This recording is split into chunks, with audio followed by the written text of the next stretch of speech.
ওমানে লেবারদের জনপ্রিয়তার তুঙ্গে আমাদের বাংলাদেশিরা।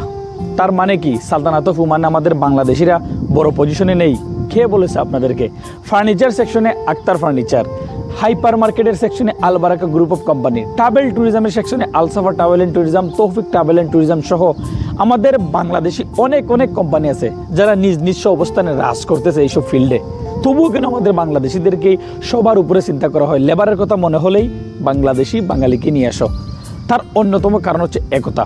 আপনারা যদি দালাতের কথা চিন্তা করেন, আপনারা যদি সিএসএসের কথা চিন্তা করেন, লিজার্টের কথা চিন্তা করেন, এইসব নামি নামি ব্র্যান্ড যে কফি শপগুলো আছে, বড় বড় হাইপার মার্কেটগুলো আছে, জানেন আপনারা এই প্রত্যেকটা হাইপার মার্কেট, প্রত্যেকটা কফি শপেরা পার্টনারশিপে করে।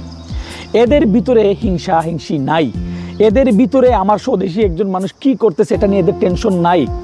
এদের ভিতরে আমাদের স্বদেশি একজন মানুষকেই দাবিয়ে রাখতে হবে, এই টেনশনগুলো নাই। সালতানাত অফ ওমানে বর্তমানে নিজের নামে শতভাগ মালিকানায় ব্যবসা করা যাচ্ছে। এই লাইসেন্সগুলো পার্টনারশিপে করুন, ছোটোখাটো বিজনেস দিয়ে শুরু করুন, আর এই বিদেশের মাটিতে আমাদের বাংলাদেশের মানকে আরও উজ্জ্বল করুন। আসুন আমরা সবাই মিলে চেষ্টা করি, বাংলাদেশি মানে লেবার, বাংলাদেশি মানে শ্রমিক, এই চিন্তা থেকে যাতে অন্যান্য দেশের মানুষকে আমরা বাইর করতে পারি। আপনারা জানেন না ভাই আমাদের বাংলাদেশিরা কত ট্যালেন্টেড?